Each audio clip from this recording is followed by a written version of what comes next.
Hello, hello, good morning, good afternoon, good evening, wherever you're joining from. Thank you for being here. Welcome to another week of talking about live streaming gear and whatever else we want to chat about. Because I've got a couple other things I've been thinking about this week and last week. So yeah, I hope you have questions today because I have no plan for the stream today. I've got a lot of stuff here we can play with. I actually moved a camera around because I was filming something yesterday. And I've got a close-up shot of my desk, but other than that, yeah, cool. So if you have a question, drop your question in the chat. Start with the letter Q. Makes it a bit easier for me to see the question once the chat gets going, as it usually does, which is fun. But good to see everybody here. Good to see everybody.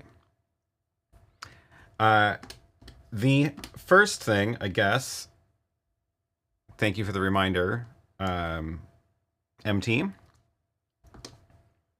How is the weather in Portland? If you say where you're joining from, then your city will get added to the ticker down below. Weather in Portland has been weird. It's been like swinging back and forth between sunny and nice and then like cold and rainy every like 30 minutes. So yeah.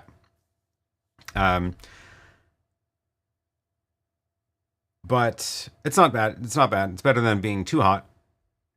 Good morning, Adam.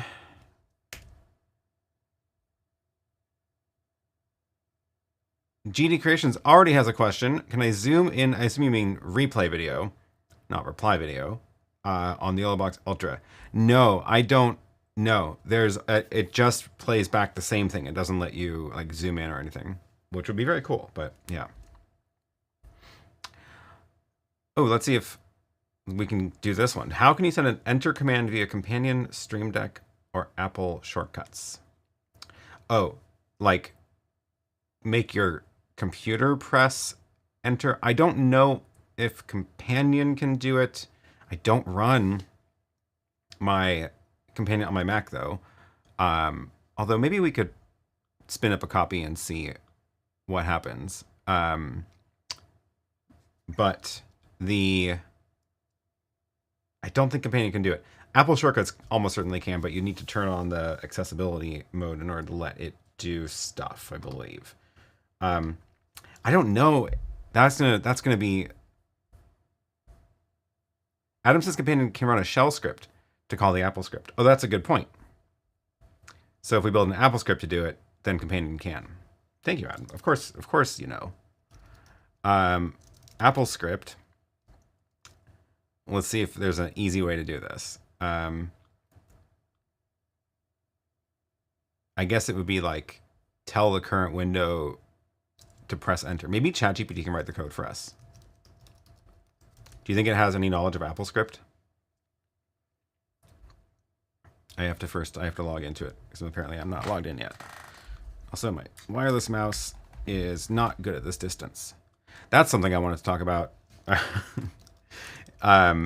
Is my plans for the moving things around in the studio, because I have been scheming.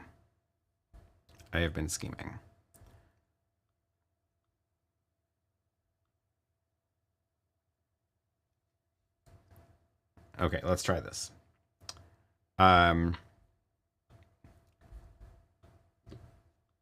Write an Apple script code snippet to press enter.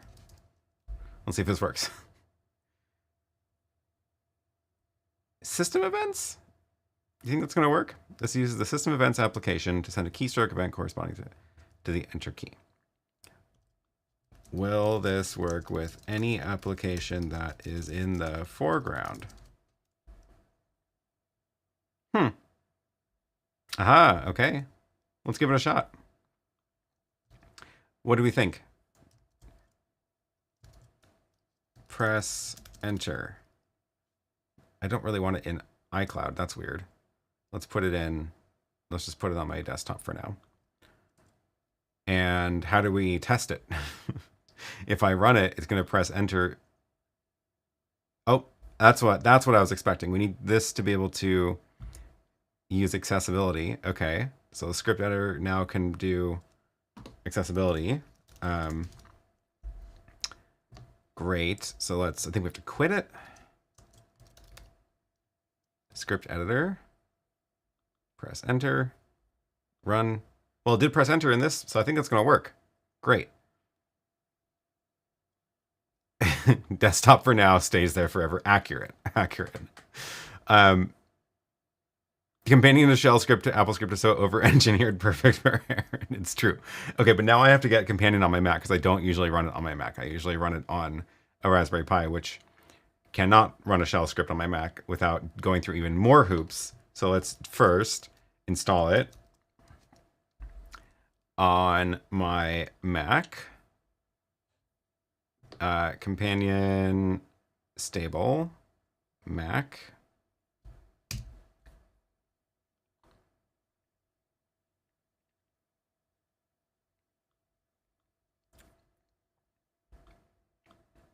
Formatting is all messed up. Wait, oh, did you give us a... I think it deleted your shell script. Let me see if it's in the main chat. No, I think YouTube ate it. Yeah.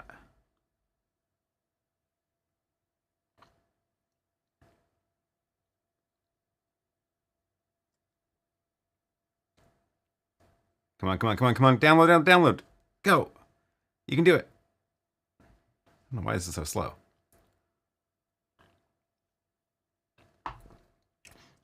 This is a very topical because I just filmed a video about how to install Companion. Oh, I already have it. Well, I wanted the new version anyway. They just did an update. I just did a video about how to install Companion on a Raspberry Pi, so I've just gone through the setup process. But I did not do it on a Mac because I don't usually do it on a Mac. Oh yeah, you can see all my videos from the video I filmed yesterday. Speaking of, the way I've been doing the videos lately is I push record on my HyperDeck and it just writes the video straight into the network drive. And then it's just available on my computer and I can rename the files super fast. It's so good. Recording straight to the network drive is amazing. Okay, we're going to open Companion, launch it. Okay, someone's trying to get my attention in Discord. Who's that? What's going on? Ah, Adam sent the shell script. Great. Okay.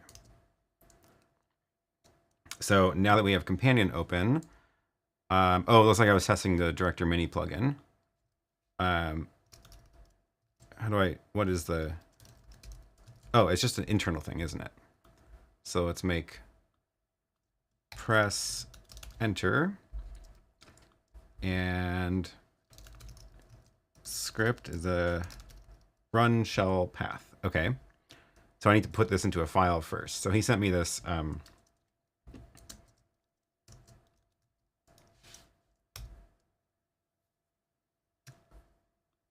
It's always safe to run random code that strangers send you on the internet. Let's see, what is this doing? This is what Adam sent. Shortcuts run.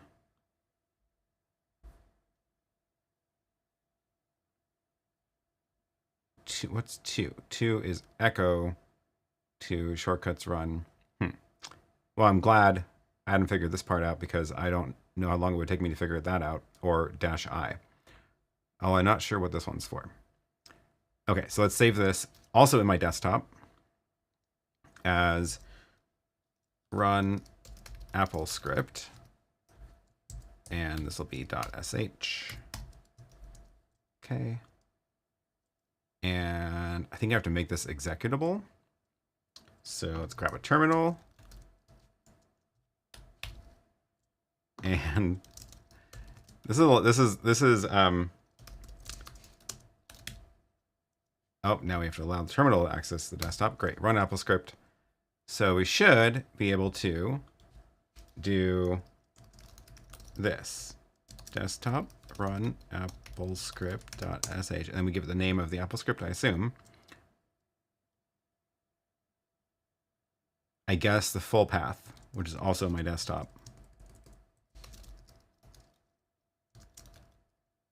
.scpt. I think we probably need quotes around that.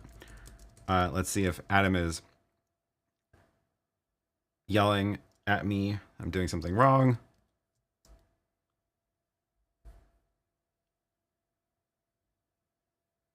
Optional. Okay, great. Sysadmins everywhere are crying. Yes. My shell script runs a shortcut, not a random Apple script. No, I meant the shell script that you sent me. I was kidding. Okay, we are going to set a 5-minute timeout. I guess this should work. Now the trick is that I don't have an actual Stream Deck plugged into my Mac either, which means I need to use the virtual buttons to press the button to test it. So I guess I'm gonna do that on an iPad. So I need to make sure that Companion is started on. So when you start Companion, it listens on, okay, it's set to all interfaces, port 8000. So I need to open this up on an iPad. So here I'm gonna need to find the IP address of my Mac. It looks like it tells us here in Companion, which is handy. So we'll enter this on my iPad and see if this works. 7777 port 8000, and hey, it worked. Okay, great. So now I have Companion open on my iPad, which means I can use the web buttons and press this. So yeah, use the web buttons. The problem is if I use the web buttons on my computer, the browser is going to be in the foreground, and that's where it's going to press enter, which won't do anything. So I need to use the web buttons on an iPad so that pressing enter, we can show that it actually does something. So let's just put a text file in up, and if I push the button on my iPad, with any luck, all the chained together series of commands works. Let's try it. Companion would like to access files on your desktop. Yep. Okay. Not quite. It did something. It tried to run. Let's see what's in the log. Shell command failed.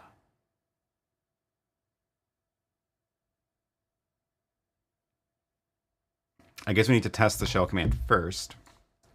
This is more than you bargained for, but that's what you get for asking tough questions early in the morning. Can I run Apple script and give it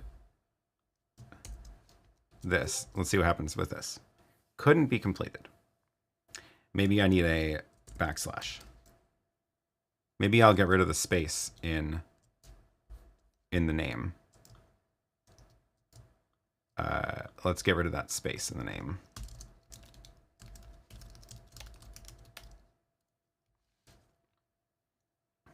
And now what happens if I do that? Still no. Okay. What's going on? Let's see.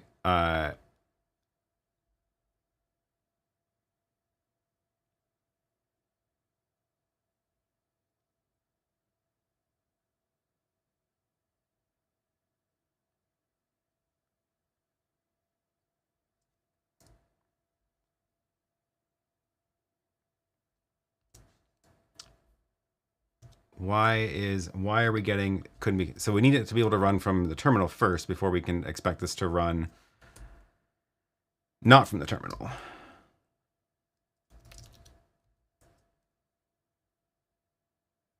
Let's simplify this to just do, let's simplify this. Let's just do this. Shortcuts run X is 0. Let's get rid of all that. Okay. Can this even work? No. Can I do this? Shortcuts run take it apart. Wait, that did something. No, okay. Shoot.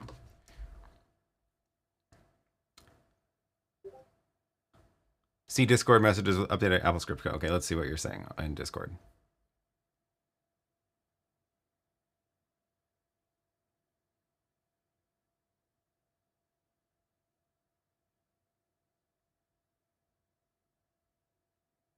I don't want to make it tell a particular application to press enter. I want to press enter on whatever is the top app.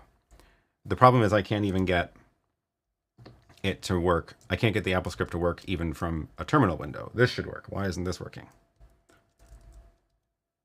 Is this the right file? Yes. We need to unwrap it and then put it back together. So I should be able to just from here say shortcuts.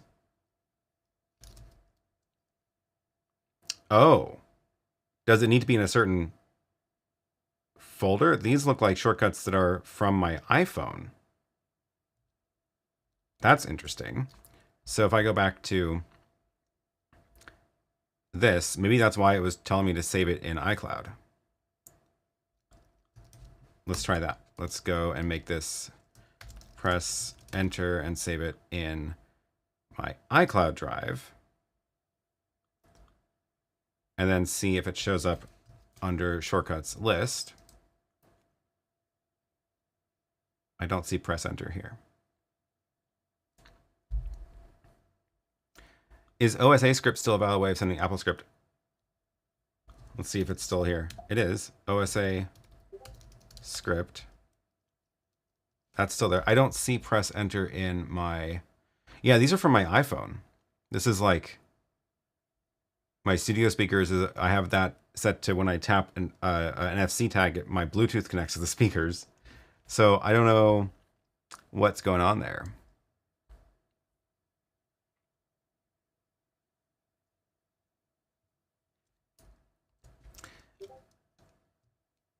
Shortcuts. Do we need to be using the actual shortcuts app, not AppleScript? Maybe that's what it is. Let's try this. This can run an AppleScript.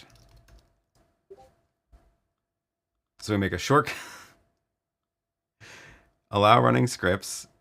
So we can make a shortcut that runs an AppleScript. And the AppleScript, this can be our, this is what we need. We need to use the shortcuts app, not the AppleScript app. Okay, does this work? Run AppleScript, tell system events to press enter. Okay. So get rid of that, and then we save this as, how do I save this shortcut? Where did my little shortcuts menu go? Is it just this one? It is. So I need to call this something else. We'll call this, rename it to press enter. Now I bet it shows up in this list. Oops. Shortcuts list. There it is. Press enter, which means now I don't need to give the path. Let's see, actually, so that means run AppleScript with press enter should work now. Aha! iTerm wants to control this system. Great. We're making progress.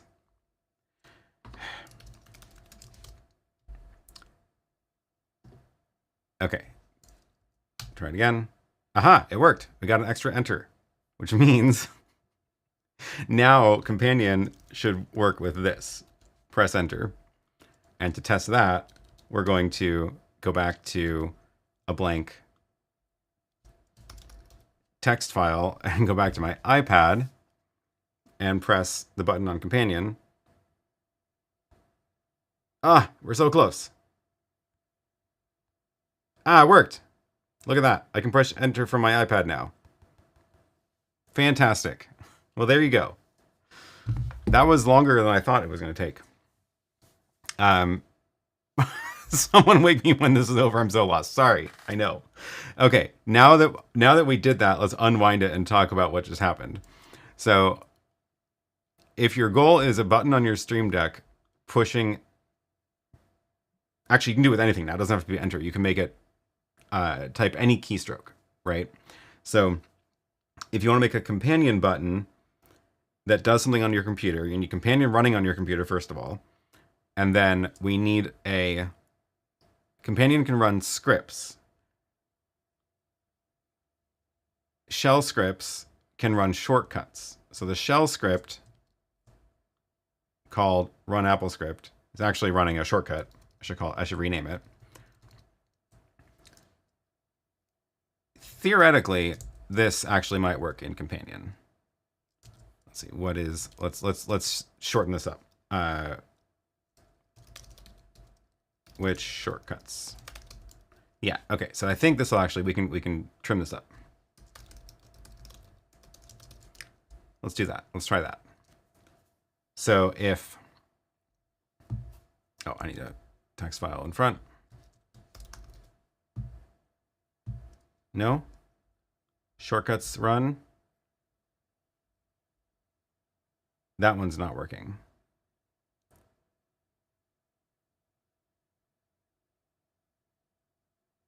Why doesn't it work? Okay, so we have to wrap it in a shell script. That one should work.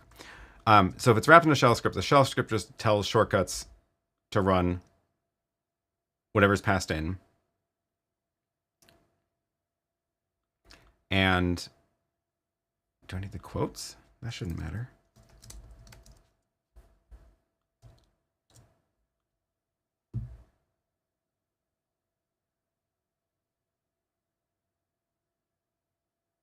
No, weird. Okay. So we make a script, save it, make it runnable, and then we say desktop run Apple script, press enter. That tells shortcuts to run. We have to go to shortcuts, the actual shortcuts app, make a shortcut that runs Apple script that tells the system application to press enter. And then, with all that, we have our button. Now it's broken again. What did I do? Clear it. What did I do? It was working a second ago.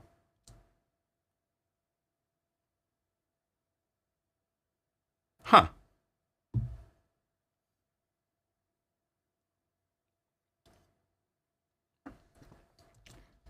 Now it's failing again. But this works still, right? Yeah. So I wonder why it's failing from companion now. Well, it worked briefly. Now make another 100 or so shortcuts so you can turn your Stream Deck into a terminal. Yeah, we can make a keyboard on the Stream Deck. That was you need something moving in the background so we know YouTube hasn't frozen when Aaron.dll is processing. Yeah, true. I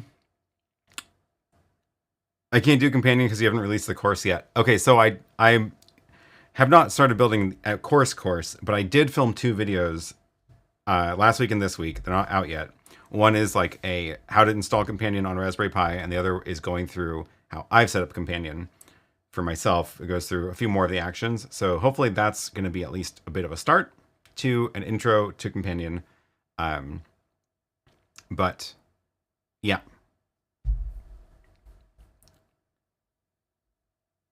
Let me catch up on the chat, see what's going on now that we've fully gone off the rails here. Lucas says, have you streamed from a web presenter HD to a via SRT before? What needs to be in the web presenter's custom URL, and how should the streaming bridge be configured? I did do it at some point. Unfortunately, the web presenter is what's streaming this stream right now. So in order for me to test it, I have to do something drastic, like stream from a different device and switch over while we're live, which we can do. We can do that. Because yeah, I can't show any of the settings because it's active. We can do that. It does work, and let's see. I can at least show the streaming bridge setup right now. I thought I have it. Maybe I don't have that installed. Oh boy. Okay, I'll have to install that. I'm going to come back to that because that would be fun, but that's going to be a whole nother tangent. Let me just catch up on the chat first. IT Never Gets Old says, did you see that OC is now offering their switcher in a case as an all-in-one portable solution with a monitor? Yeah, I did see that. That's very cool. It's a cool little build. The do they have it on their, let's see if they have it on their site.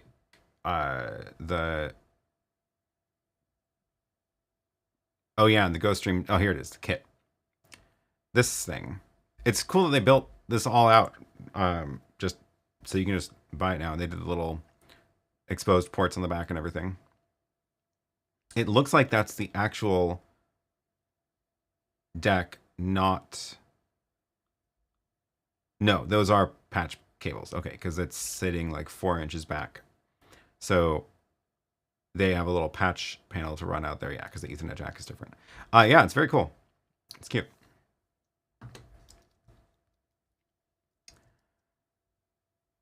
The Outdoor Station says, hi from the UK. Watched your YouTube video regarding 2 SRT sends from Director Mini and Multiview return. If it was outside the studio, how much bandwidth would be required for 1080 using Speedify? Yeah, so it's 3 video feeds. So whatever your stream rate is times 3. And if you do H.265 over SRT, because it is SRT, so it can do that. If it's H.265, then you can get that pretty low without losing quality. So like 2 megabits probably, or 2 or 3 megabits for a feed per feed, and you have 3 because you have 2 going out and 1 coming in. But normally like 6 megabits is like a average H.264 stream. So if your phone network can handle 6 megabits, it's only a little bit more to go up to 9. If you drop down to 2 megabits each, you might be hovering right around 6 anyway. So it should work fine. When do we get to see your 2110 video? I haven't even turned them on yet. I have been trying to figure out when to do that. Part of the problem is that one of them I want to actually mount in that rack, which means taking apart the rack because there's like a blank slot there, but that needs to come out, and that's a whole project. And I was like, well, if I'm going to do that, then maybe I should use that opportunity to rebuild the room because I want to move the desk around again, and it's turned into a whole thing. I think my current plan is to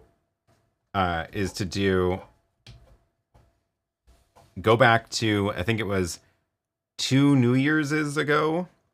That's not a word. 2 New Years ago, and go back to the layout where I had the desk in the pink corner of the room, and change up the desk and add this IKEA shelf or drawers. I just didn't draw the drawers on the top of it, but it's got drawers all the way up. It is so it would be next to the table. The table would be the same size, same width as my current table, but deeper. And then I'm going to get 2 4U, or build 2 4U racks for the top. And then one underneath would be like the rack I have right now, except shorter. So I'll get a new one that's a little bit shorter, and it goes under the table. So I lose a few slots there, gain a few slots on top. There will be table legs on this table. It's not going to be sitting on top of that rack because it's not the right height. But 4 table legs to sit on the floor. Rack goes underneath. And then I have 2 racks on top. And the little space in the middle will be for the arm that has the camera mount and stuff. So this is my current plan. It does mean that you won't see the rack in the shot anymore, but it also means that everything will be closer to me at the table, which is handy because when I am plugging things in and like I need 4 HDMI cables to test out a switcher. It's easier when everything is just closer. So you'll see that again, like I had in the old. I had this at one point set this way, and then I need to figure out where the TV goes and where the or if I even have a TV, maybe it goes on the side. I don't know. And then I still want these chairs to be able to do little mini sets, but there's really not a lot of room. Really not a lot of room. Maybe it's like, maybe they go like, that's not even fitting. Yeah, I don't know where these go. That doesn't work. Yep. Oh, that's why I have them in the corner. Or maybe it's just one, and it's just because basically I want to be able to do a little make it look like a little podcast set. So anyway, this is all connected to the 2110 stuff because this feels like I need to solve this before I can really unbox more gear. Does that mean I'm going to abandon the FlexiSpot adjustable height desk? Yeah, probably. One of the things I realized is that I have never, once I loaded up this desk with this much stuff, which is like the 2 monitors, all the wires and stuff, I have not raised or lowered this desk since then. So I just haven't, now that it's all loaded, like I just haven't been moving it up and down.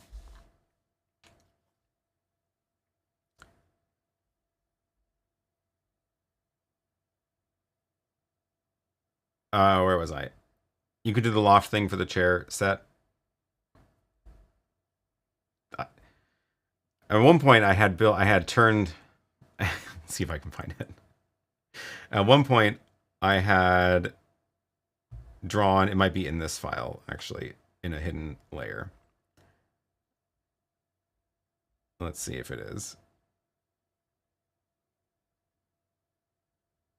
Nope, it's gone. I don't know where it went. Oh well.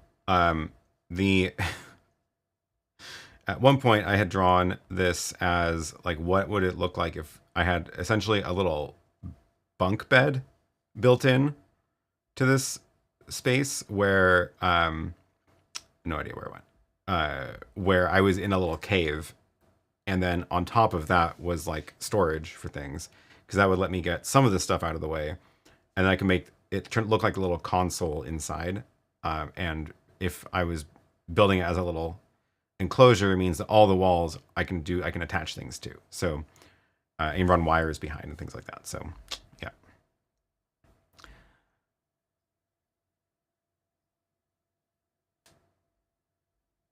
Will there be a video on how to install companion satellite on a Pi, only satellite for remote actions? Yeah, that's a good one to do. Maybe I could film that today, actually. That's an interesting idea. Okay, scrolling back up. Where was I?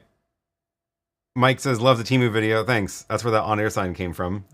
I got very mixed opinions about that video. It's one of the, I don't do sponsored videos very often, but that was a sponsored video. And yeah, some people didn't like it.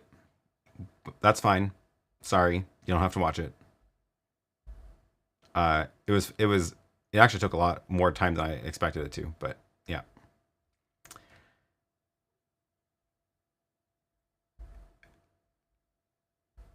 Where was I? John says, I scored a gently used Magewell 4K SDI USB capture for $185, new $450. It was a one-off, so I won't say where, but I'm super happy bargain hunter today. Wow, that's a good deal. Yeah, 4K SDI capture for $185. That is not a price that it is normally.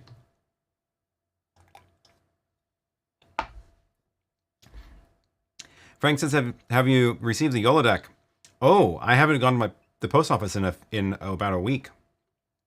No, that's exciting. The YoloDeck, that'll be fun. Yeah, I need to, unfortunately, I'm not in town this week, so it'll have to wait till next week. But if it is there, then I will get it before Sunday.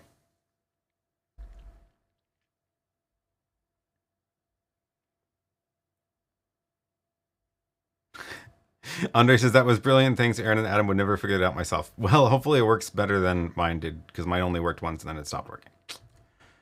Steve says, YoloDeck, but no API for Stream Deck. YoloLive has a common repeated behavior pattern, no effort updates things we already purchased.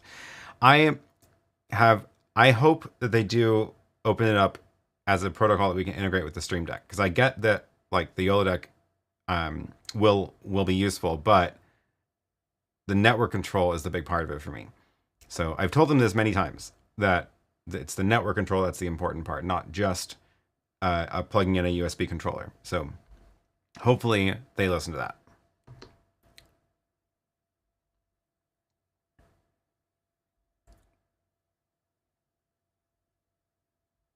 YoloLive said they'll work on that after they get their device working with no bugs. Is that a joke? There's no such thing as no bugs. Everything has bugs.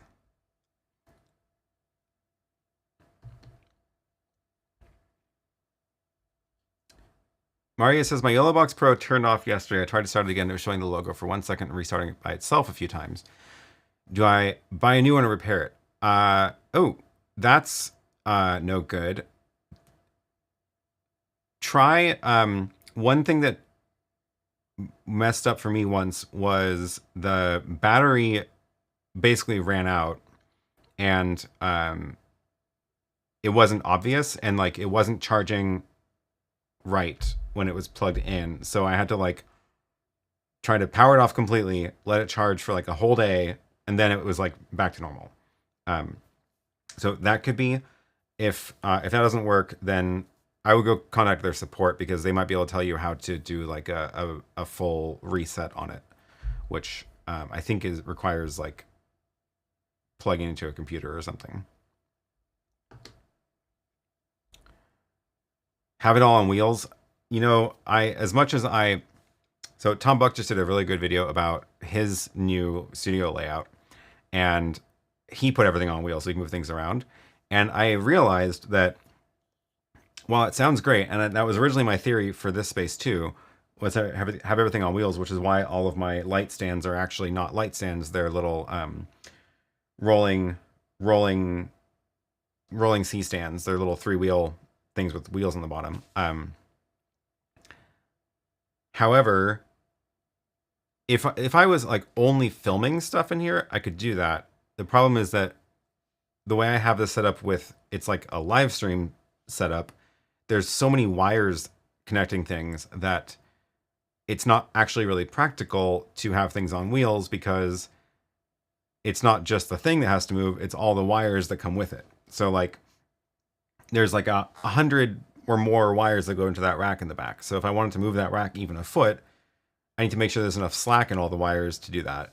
And like at this point, my desk definitely can't move, even if it was on wheels. But that's because everything's wired in. And again, like if I was just doing filming stuff, I could do more stuff with battery power. I don't need wires connecting all 4 cameras. I can do a 4-camera shoot with everything recording to an internal SD card. And then, you know, like that kind of stuff, it's fine. And then, yeah, being able to reconfigure the space is easy. But I just have so many wires. Yeah, exactly. I have so many more wires than Tom does. That's the big difference here, is that so many wires. So many wires. Alex says, what's the best camcorders for doing live stream jobs? I don't use camcorders really, so I don't have like the best range of knowledge of the range of options at this point. But Gwen is on top of it, and says Doug Johnson has videos on camcorders. I would definitely recommend his channel to go check it out, because he does use camcorders for all of his gigs. Let me drop a link to his channel here. And I don't know what video in particular, so I'm just gonna drop a link to his channel. And but yeah, he has a lot of good options.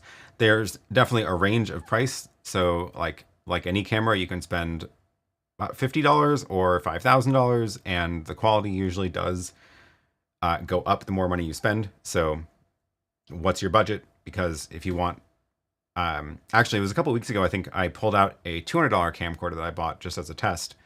And it was like surprisingly good for, well, surprisingly comparable to an average camera. Definitely not going to win any awards, but it was fine, and it was $200. But it's not going to do great in low light, and you know, the zoom could be better. But it was, I was impressed for $200. So, but yeah, if you want like a much better picture, you get ready to spend $2,000 or more, right?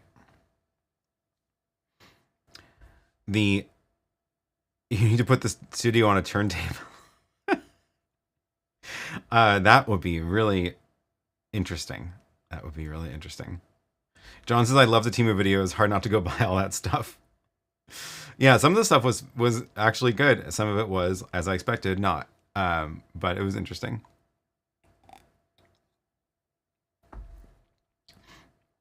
Can you demo how you record the HyperDeck to a network drive? Yeah, I can. Unfortunately, I don't have a camera pointing at the HyperDeck because you need to see the screen to set it up. But I can do that really quick. Yeah, let me do that. Let me move a camera around because you need to see the tiny little screen in order to see how to set it up. That's the only downside. And that menu doesn't pop up on the external display, so I can't like pipe it in. But I do have this extremely close-up zoom lens on this camera right now, so I should be able to zoom in to show you the HyperDeck.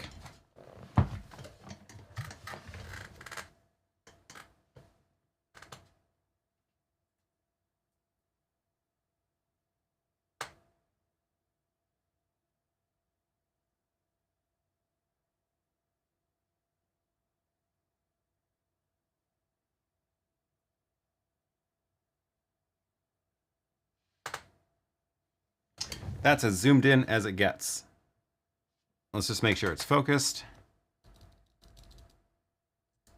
I need a even more of a zoom.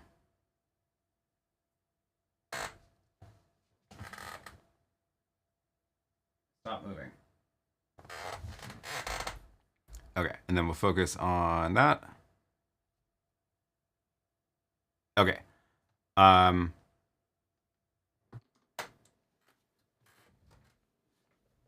Hopefully you can hear me okay.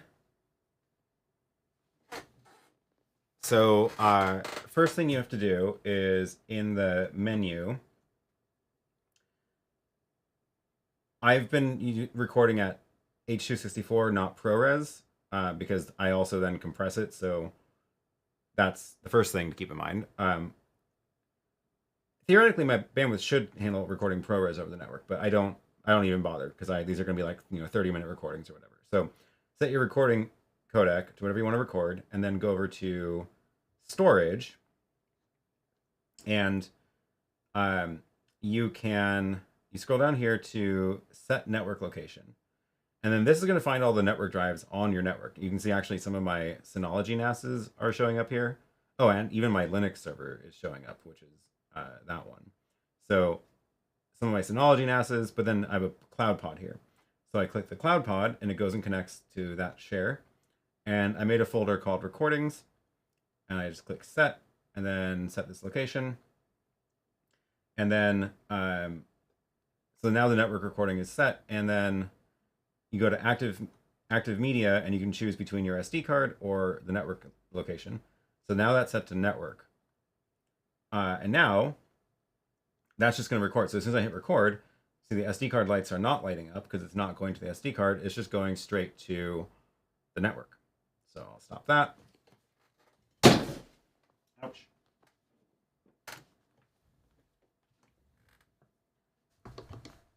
And now that we're back on the computer, let me go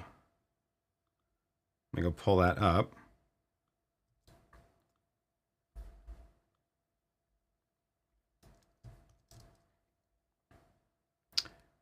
So,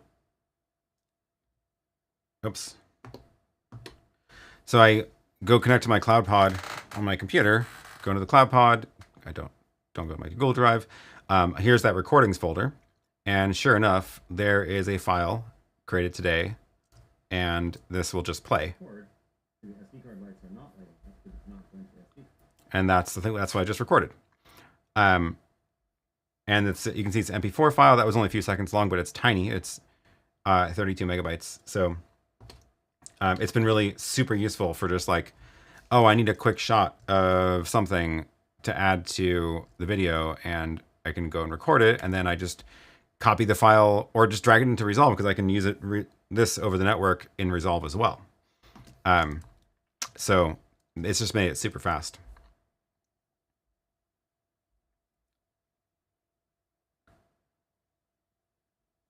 Will that also work with the older HyperDeck? Which firmware do you have to run to get that to work? So yeah, good question.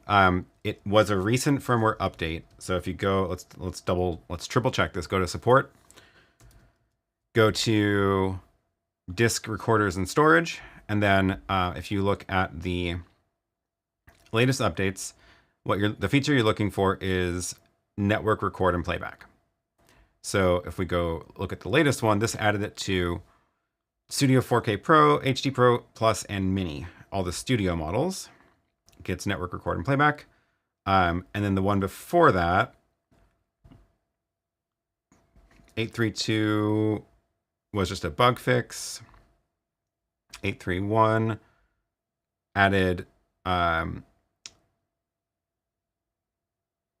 that was a bug. That was in bug fix 8.3. There we go. Yeah, so network record and playback got added to the Extreme 4K, 8K, and the Shuttle, weirdly, which is the little handheld one with the knob on it.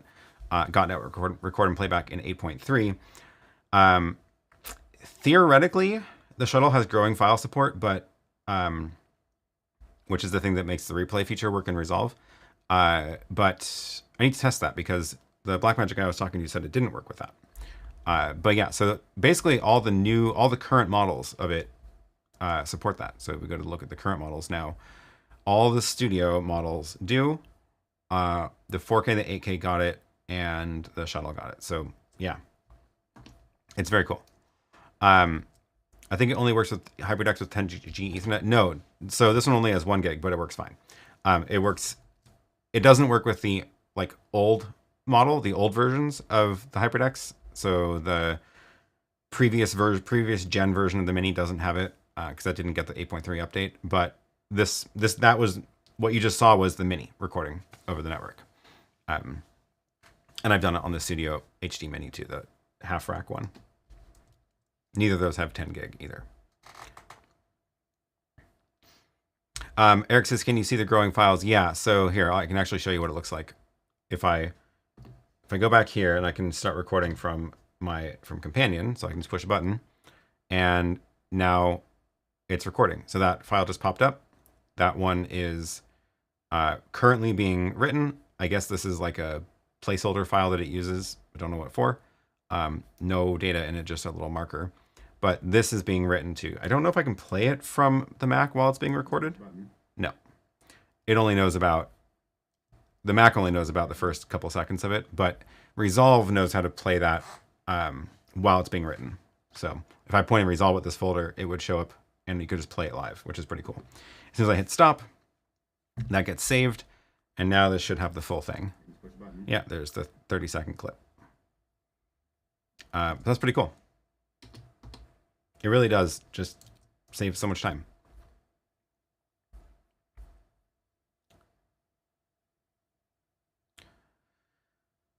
Let's see. I just tried to connect to my network, but it looks like I need to set up some permission for the HyperDeck to access the network. Oh, I mean, it auto-discovers the devices.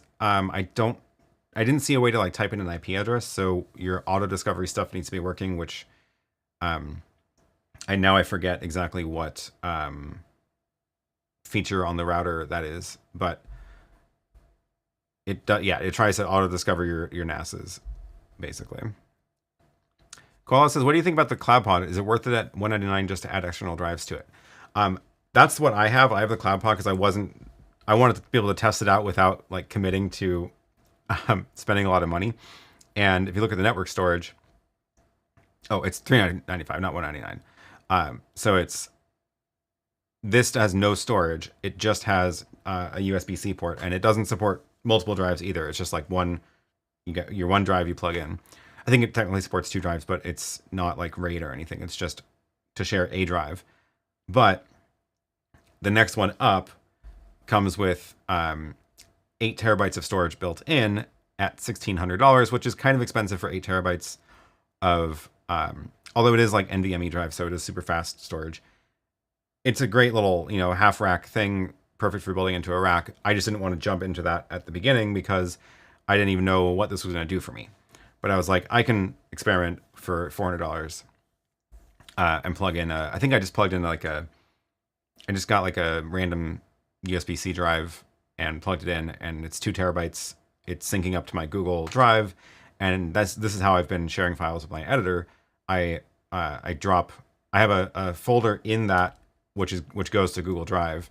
So if I go back to these are all just local for when I'm moving files around, but my Google Drive folder is this is what's synced up to Google. So you can see a bunch of my old videos from this year are on here, and a couple of the new ones. And this, I just dropped now that the recordings go straight here, if they're small enough files, I'll just move them over to the Google Drive folder, and then they're up on Google. If they're big, like this 7 gig one, or like this one, 24 gigs, because it was like an hour recording or something, then I run this through H265 conversion, and that squashes it down a ton. And then that turns I don't know where the originals of this went. They might be gone now. But this is the H265 file, and it's like 2 gigs, and it would have been like 24 before that. Actually, I think this might be one of them. This is one of the Temu clips that I recorded, and it's an hour and a half long, and that turned into, it's this one. Oh, no, that's 30 minutes long. Okay, so it turned 24 gigs into basically 4 gigs, 5 gigs, which is a great amount of compression. So it's been great. Now I just drag these files over here, and then they end up on Google. I share the link to the editor, and then it's helped a lot.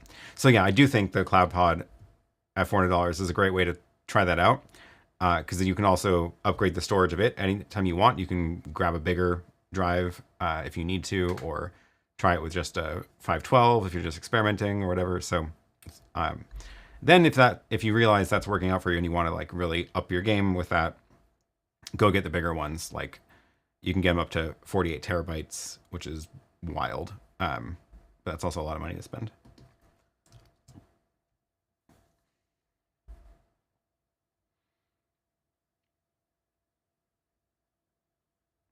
Has the on-air sign always been on the wall? No, that's new this week. That came from the video I just posted, the Temu video.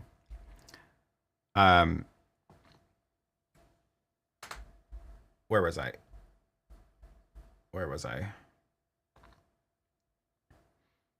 How do I like the Synology NASs for video? I've been debating NAS versus direct attached storage, QNAP, Synology, OWC, mostly for editing and storage. So I don't use them for live editing. I use them for archiving stuff. So I don't have very fast drives in them. They are just like regular 7,200 RPM spinning metal disks. They are set up as for archiving and backups. So it's like RAID 5 or RAID 6. And there's, I think I have a 5 bay and a 6 bay one. And they have like 10 terabyte drives in them. And then I have 2 of them, and one backs up to the other one. So there's 2 copies of RAID 6 redundant storage. So, because even if you have 1 or 2 drives of redundancy, the whole thing can still just blow up randomly. So the but I don't edit off of them. I edit now usually if I'm doing any editing, which I've been doing less of lately. But if I do edits, I'm actually usually just editing off my internal drive at this point, because my laptop has 2 terabytes in it, and that's enough to. I mean, these are not big files. These are, you know, at most it'll be like a 25 gig file when I don't compress it down first, and I can put that on the drive for a couple of weeks and then, you know, work on the project and then archive it. So everything gets, all the footage gets archived onto the NAS, but while it's being worked on, it's either on my internal drive, or I do have like a 2 terabyte external SSD that I use as well for storing active projects. IT Never Gets Old says, just a suggestion, your new studio configuration, you should deploy at least one PTZ camera so you can more easily do ad hoc shots or have a camera to test with. I agree. I want to do that.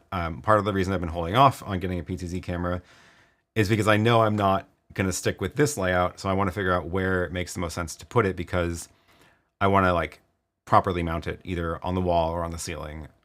So I need to commit to something. It might go up on the wall. Like if it's on that back wall, it would have a pretty good shot of things. Although maybe that's what I should do actually, because then I can, if the rack is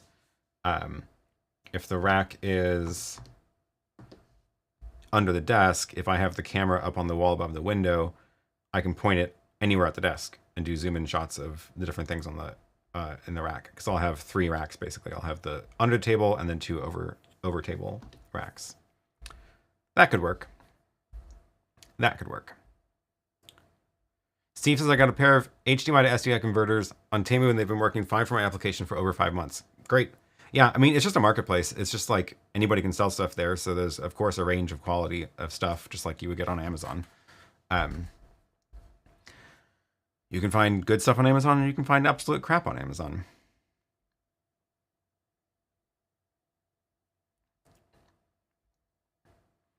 G. Brady Media says, good morning. Do you have an older 1080 rack mixer you want to give away? Nope, sorry. My only rack mixer now is the one that's in use. I had the X18 version for a while, but I sold that a little while ago. Well, a long while ago now. Sorry. I do have other things that I want to give away, but no audio mixers left.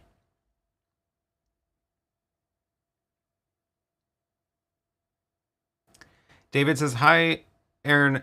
Is there a way to connect external cameras to an iPhone streaming video to Facebook Live? The Ray-Ban smart glasses have the capability, and as it can stream 3 cameras. Whoa, I have not been paying attention to what they've been doing with their glasses. What?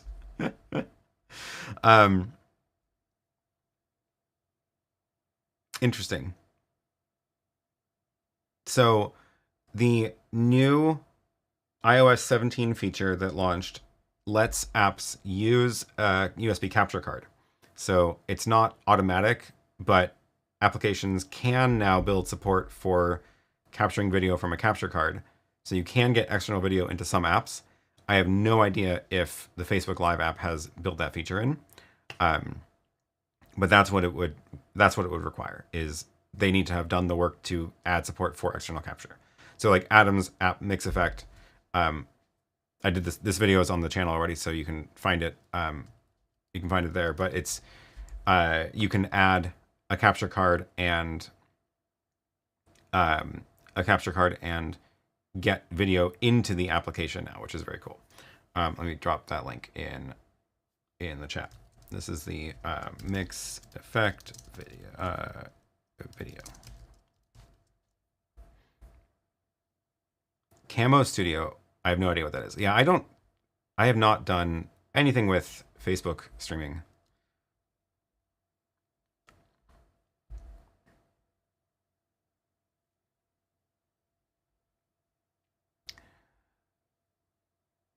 Where was I? Am I hearing random metallic clanking in the audio background? I hope not.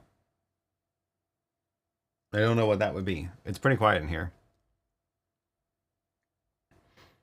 Have I seen the new Dream Machine Pro Max? They're getting ridiculous with their names too. Jeez. Yeah. What's the deal with that one? That's the wrong screen. Wow. Apparently I haven't seen that yet. Oh no, this isn't It's not that new, right? It was like last month. Yeah, I have the Dream Machine Pro, not Pro Max. But I don't actually use the hard drive in it because I have a separate one for all the cameras.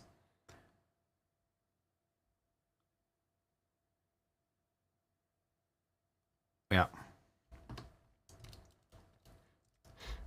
Put the PTZ on a light stand and you can move it around anywhere, mount sideways easily. That's an idea. Although, again, cables are... that's an idea. It's an idea. Although I feel like the point of one of the points of the PTZ is that you can make preset locations, which isn't going to work if the camera's moving around. So if I put the... oh, Graham has an idea. Get a rail on the ceiling, then you can move the PTZ camera to different parts of the room. I feel like but again, I feel like the point is I get the PTZ camera on the wall and then I can make presets to be like, zoom in on the desk, zoom in on this part of the rack, zoom in on this other part of the rack, that kind of stuff. So, yeah. Possibly ceiling mount, yes. That is... PTZ on a slider. Get a slider that can be programmed with presets, and then combo slide the camera and PTZ-S.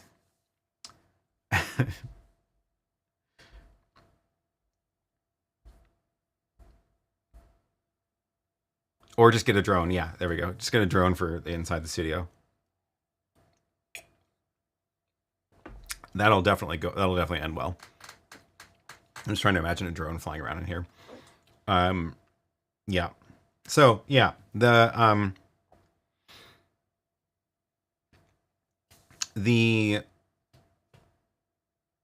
studio stuff.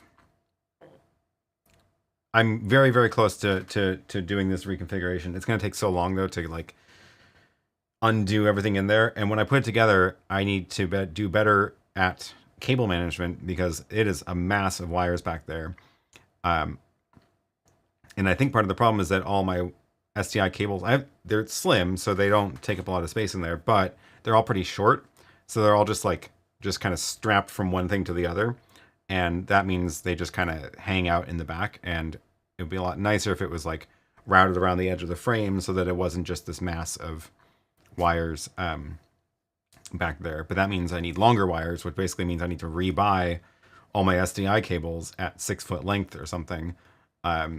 So I'm not looking forward to spending like $1,000 on cables, but that just might be what I have to do.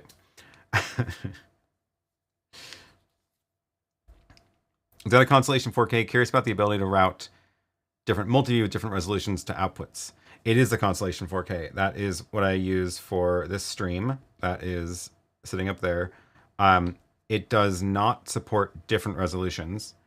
It is like all the ATEMs, like it gets locked into a resolution in just 1080. You can choose the frame rate, but then everything is that frame rate. So it has 4 multi-view outputs because there are 4 multi-viewers. Like you can have 4 different multi-view settings, configurations that you want.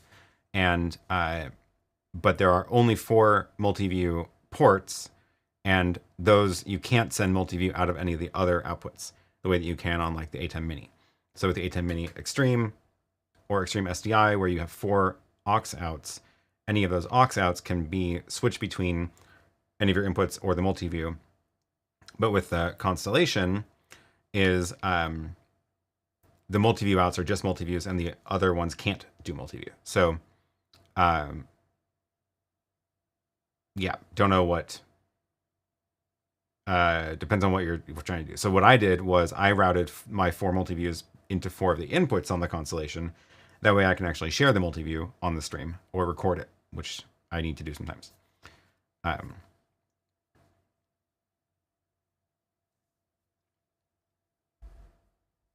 Oh, sorry. Yes, Eric. It's a 4ME, not 4K. Just blanked. I saw the 4 and yes, it's a 4ME. I don't have the 4K Constellation. But the same is true with the 4K Constellation. It's just a 4K version. Let's go double check that. But Constellation 4K tech specs for me 4K. Sometimes with the 4K ones, the multi-views can be switched to the lower resolution.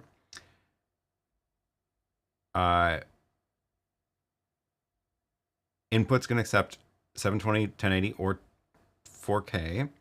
Webcam out goes up to 1080. SDI video outs, yeah, but now I actually can't remember. Shoot, it might be the case that this does support a different resolution of the multi-view out, because it does have the dedicated, see how it's got dedicated multi-view outs? Sometimes that means you can change the, let's see, I don't think mine has it because I only have HD. Yeah, okay, so you can change your multi-view frame rate to be different from the switcher standard. I don't know what the options are in the 4K though. See how my switcher can be put into 720 mode if I wanted to, or any of these frame rates, but the multi-view can only be set to these two different frame rates of 1080. I don't know what the option is for the 4K. But that probably means it can be set separately. My TV production studio 4K allows 4K multi-view with 1080p system. Okay. So, yeah, so you can switch it separately. It should be the same on the Constellation then. That's my assumption, because there are separate ports for multi-view out, which is different from when the multi-view can get routed to the aux outs. Darren says, my playback on my iPhone has a very clear clanking in the background. I went back and listened again, and it's repeatable. Same as not present on the Mac playback. That's super weird. Maybe it's something about the codec that YouTube is transcoding it to for the iPhone. Yeah. Here's a business idea. Start a backup service for creators where you send them LTO drive to back up the data and safe store it back up at a different location. I mean, that's a service. That's a legit service, I feel like. I don't want to run that service. Somebody else should. Is Mixeffect good for use with Multiview with an ATEM Mini Pro? Sure, yeah, I don't see why not. Yeah, you just need a cheap capture card to get the video into Mixeffect. Building Sheriff says, my iPhone is fine. Yeah, it probably has to do with, like, if the iPhone is looking at a lower res version, then YouTube is transcoding it, and it could be that the audio is also being transcoded to something different and getting the clanking sound. That's super weird.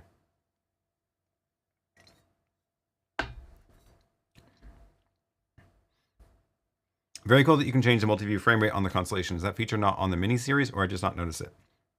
It's not on the Mini series because on the Minis, there aren't dedicated multi-view outputs. So on here, there's like 20 SDI outs, but you can't send your multi-view out any of these. You can only send multi-view out these 4. So they're like totally separate video paths internally.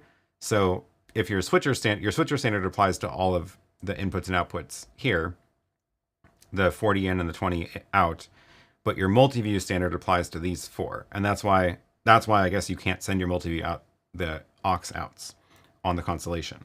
So if you look at the Mini, on the other hand, we go to the Mini series and go to the specs section. On this one, there are 2 HDMI outputs, but no multi-view outs. So when you set your switcher standard in the ATEM Mini, it applies to everything, and there's no separate multi-view out to set the standard for. So that's the reason. I guess it's good that the Constellation 4K can use a 4K multi-view even if you're running it in 1080, or a 1080 multi-view if you're running it in 4K. However, I am annoyed that the aux outs can't be used as multi-views, and I would have liked that. Because essentially I just wasted 4 of my inputs by routing the multi-views back into it. Technobuzz says, I can hear the clanking on my iPhone, but not my Apple TV. What in the world? I have no idea. Definitely something to do with their transcoding.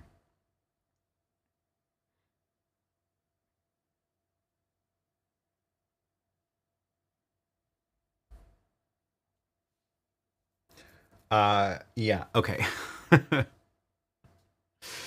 What else? So, oh, there was something I was going to get back to. Hey, this is good timing now that we're towards the end of the stream. From Lucas from earlier, have you streamed from a Web Presenter HD to a streaming bridge via SRT before? What needs to be in the Web Presenter's custom URL? How should the streaming bridge be configured? Yeah, so we can try that. What I can do is first reconfigure my stream to YouTube from a different encoder. That way I free up my Web Presenter. So let me do that first. And what I can do is I need to first see the multi-view of my other ATEM in here. So let me do that. Move that to the ATEM. Okay. Oh, it's still streaming to the BTS stream. So we're going to kill that. Then we're going to switch that over to the main. Do I have the ability to feed the Web Presenter something different? I do. Okay, great. So yeah, so we're going to feed the ATEM Mini, the main ME from my big ATEM. And then we're going to tell that to stream to the YouTube backup URL. So let me go grab the backup URL. We're going to do a live cutover. This is how we do it. So we're going to go to the output, go to the secondary, copy my stream key, which is hopefully blurry, and start streaming. Okay, so the ATEM Mini is streaming to the backup URL, which means theoretically, if I turn off the Web Presenter, the stream shouldn't go down. So let's find out if that is true.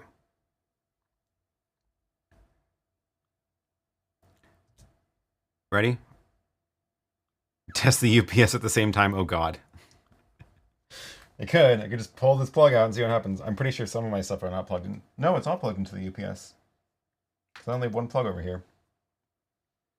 Let's do the one thing at a time. Okay. Web Presenter is going off in 5, 4, 3, 2, 1, off the air. And hopefully you don't see too much of a hiccup with the stream. And oh no, YouTube is complaining. The comparison of the streams failed. One of the streams has invalid configuration. Are these streaming at different bit rates? This one was set to, oh, that should have been 1080p 30 because everything else is 1080p 30.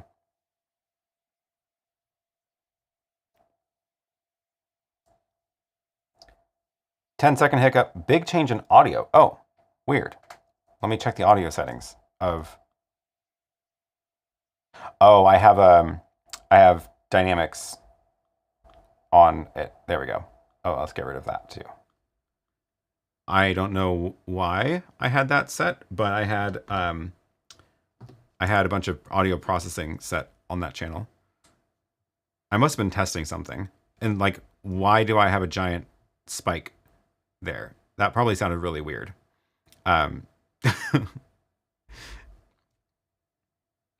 It works, but the audio is horrible. Yeah. I don't know why I had the audio set like that. That means the audio is horrible for the BTS stream earlier. Oops. I wonder why I had that set that way. I must have been testing something because I usually do this spike when I'm like right in the mid-range. That must have sounded horrible. Oops. Okay, let's get rid of that. Okay. Audio is back the way it was. Good. Okay. Super weird. I don't know. Sorry. Anyway, the good news is the backup stream worked. So, yeah, it sounded tinny. It sounds like it was in a bucket. I wonder why I did that. What in the world was I testing that would have required me putting a audio processing like that? Anyway, point is that let's get rid of all the stream keys off of my screen. the point is that the web presenter is not busy anymore, so I can use it to test SRT. So if you go to, let's see, YouTube SRT, I thought there was a way to do custom SRT. Custom URL H264. I think that was an Instagram. I could have sworn there was a way to do custom SRT.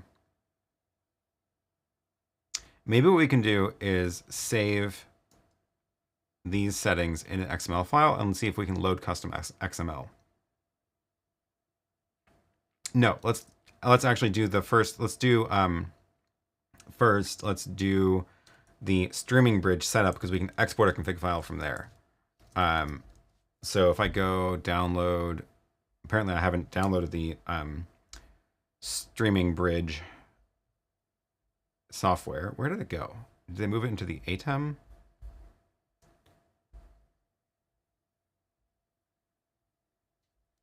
I haven't touched that product in a while.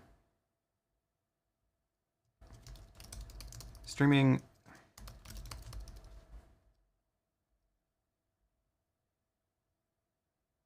Add support for the streaming bridge. Huh. Where do I download? It's not the web presenter. What the heck? Why don't I have... I'm blanking on how to find that software. What the heck?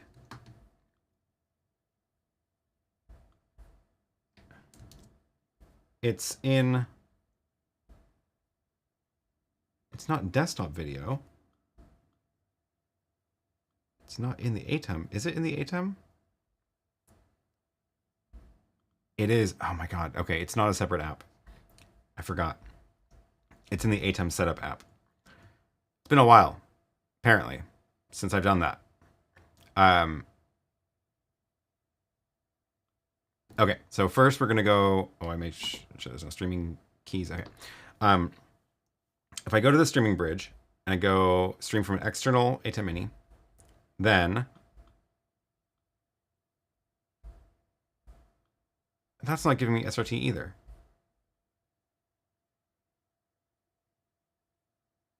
I guess we're gonna just push SRT to it and see if it works. Okay, so the IP address of this is I also needed 10.11.203, and then I need to put this on the screen somewhere. Find anything you want to download on the Blackmagic site is a nightmare. It's true. So I need to put a super source box with the streaming bridge output on the stream. So let's do that really quick. Let's go make my super source. We can use super source 2, which is this one. And let's go add a third box, which is the streaming bridge. And where is it?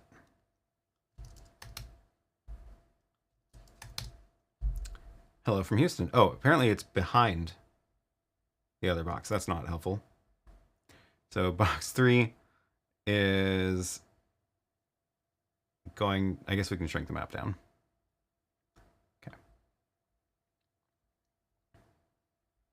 Okay. Great. And then what I can do is I can swap that for my computer eventually. Okay, so that little box that's black is the streaming bridge. And let's see what happens if I just push SRT to it. Oh yeah, I wanted to change the map to my computer so you can kind of see what I'm doing. Web presenter. Theoretically, I should be able to do this. Oops. 7. What was it?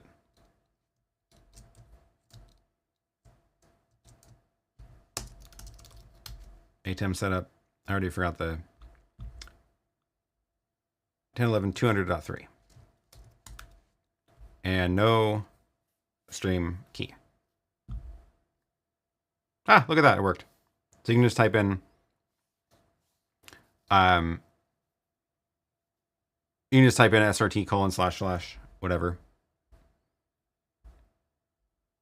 and it's working. It's streaming to not much of a delay either. It's streaming to that other little window. So there you go. There you go. We did it live and didn't break it. Thank you for the super chat, Koala Cat Food Fund. They are hungry little monsters. It looks like one of them is asleep on the couch. The other one must be up on the bed. Thank you. I appreciate it.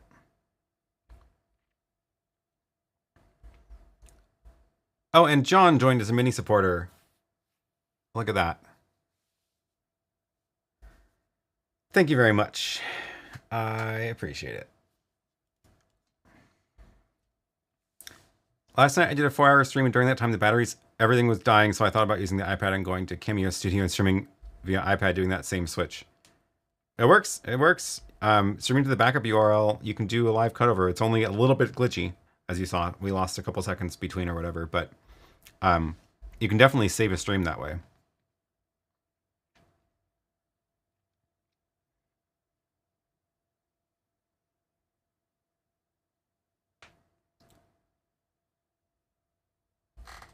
I think Aaron needs a real-time diagram of the current configuration routing of his video as the stream progresses. That would be fun.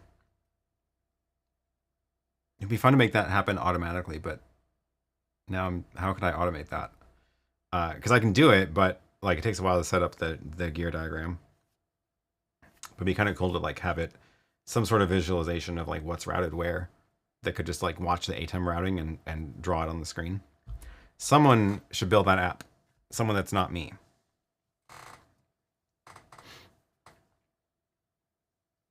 I actually am coming to SF a couple of times in the next couple of months. So maybe we should have a little meetup. Not actually, this time I'm going to... No, I'll be in San Francisco proper for one of the trips and Mountain View for another... Yeah. Is that failover a YouTube feature? Yeah, so YouTube gives you two different URLs that you can push to. You have your stream URL and your backup URL, and you get one stream key. So if you push video to both of these, the annoying thing is that they still haven't ever like made this interface actually useful. Like it would be useful to know which one is getting data right now, for example, which they absolutely do know. It would be useful to show which one is active. So I don't know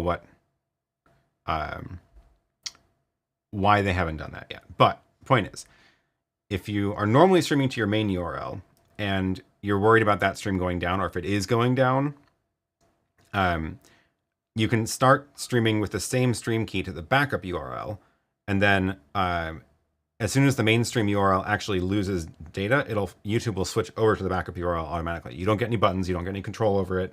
Again, like what I would love to see is a little green dot showing which stream URL is getting data, and then like a button to push to force it over to one. But this is YouTube, so who knows if anybody cares about that because this is working fine. But I would love to see that. But it does automatically fail over. And the other thing I've noticed is that so right now I'm streaming to the backup URL from the ATEM SDI. And if I start pushing data again to the main URL from the web presenter, it won't automatically go back to the main URL. It'll actually only switch over to the main stream URL if the backup one goes away. So again, that's not actually how I want it to work. It'd be nice if I had a manual button, or if it always prioritized the main URL. But you can definitely use this to recover from a lot of glitches. Anyway. I would pay good money for that app. Yeah, okay, that's a good idea. I think it'd be really cool. I could see little... You have to like tell it which inputs and outputs you care about, because I don't want everything on the screen all the time. But it should be able to query all the devices on my network and show what's connected where. I feel like it's possible. Gear GPT.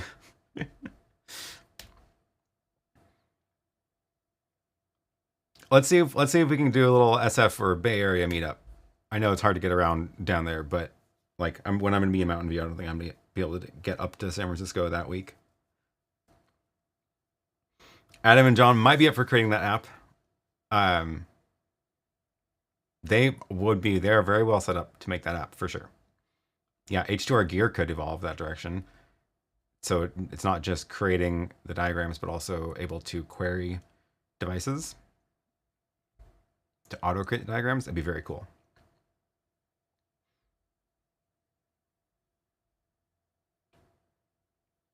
Okay, we've been streaming for an hour and a half, just about hour and a half now.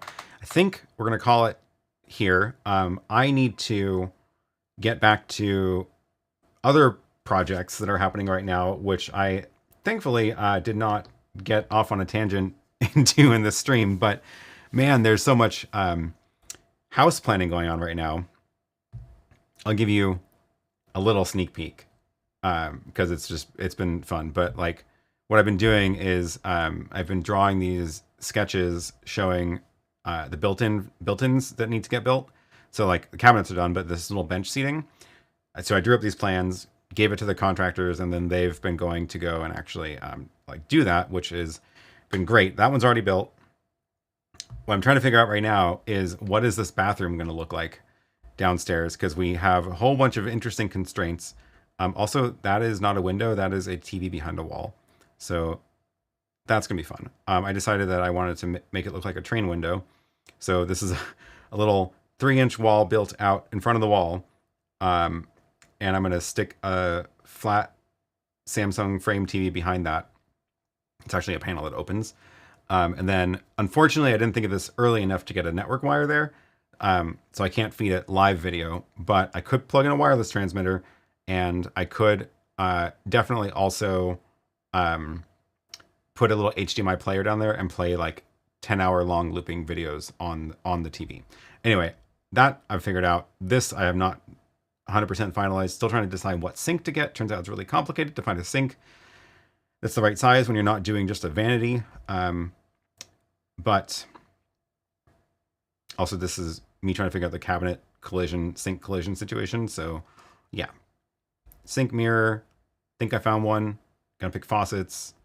Then I gotta tell them how to build this little mini wall thing. So I spent like 2 hours drawing this morning, trying to figure out, reading spec sheets from Home Depot sinks or build.com sinks, trying to decide if a concrete sink is a good idea or not, drawing this out, figuring out where the tile goes. Oh my God. So many little details, but coming along. The other one that's fun is the karaoke room. So I just finished this drawing last night, which is all these little wall panels and then giant mirror on that wall. So they're going to be able to work on that next week. And hopefully we do a House Files update on this very soon. And you'll get to see us talk about it.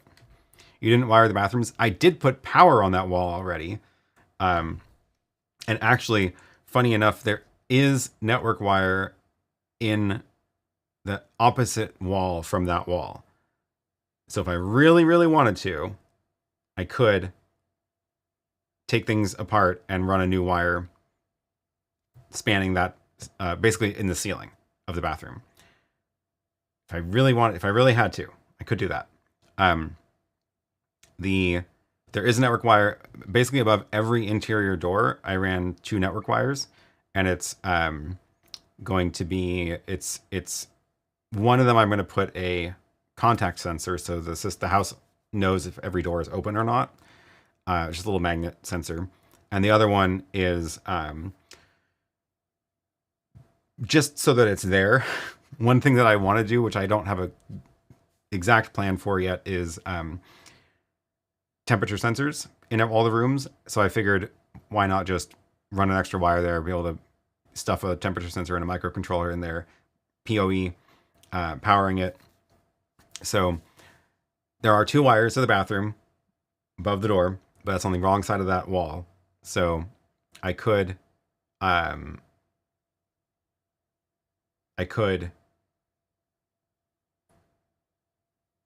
oh, well, you know what? We are opening up the floor already. No, they finished that. They already redid the floor. It's only like 8 feet. If the ceiling joists go in the right direction and there's no drilling required, I might be able to justify it.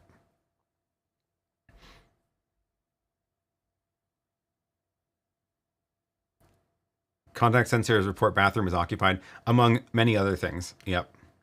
Although that door I think is going to stay closed most of the time. But yeah. Since swapping the stream, the iPhone noise problem seems to have gone. Interesting. So it's something about the web presenter's audio that it was sending combined with YouTube transcoding it. Isn't June the month of triplex occupancy? Not at this rate. It's not getting finished in 4 days. But we're coming along. It's coming along. Go-to karaoke song. Either Du Hast, Rammstein in German, or Barbie Girl. Both parts. Okay. Okay, we're done. We're done for the day. Got a sneak peek of house content. Soon, I will be streaming. Well, I'm not changing where I'm streaming from, but hopefully I will get some hardwired kitten cams in there over maybe 2110 video or at least NDI. So that'll be fun. And maybe live feeds from the karaoke room or things like that. Okay. That was fun. Thanks for all the questions. Thank you for the super chats. Thank you for being a channel member. Quick reminder, channel members get access to the members Discord where we chat throughout the week. So thank you to all the supporters, especially our extreme supporters, Larry, David, and Marson. And I've been posting these kinds of, some of the house updates in the Discord, some cat photos, and yeah, it's fun to just hang out and chat during the week. This week I will be in Vegas and not able to do much at all other than the conference I'm going to. So looking forward to getting back on the weekend and testing out some more gear. Hopefully I have more of a plan next week, although I'm probably going to be just scrambling to finish more house plans before then anyway. So we'll see what happens. But yeah, thanks everybody. Thanks. Have a good week. It's always fun. Yes, the Barbie Girl. And that was before the movie too. Just want to say. Okay. Thank you everybody for hanging out and geeking out on video gear. See you again next week. Bye.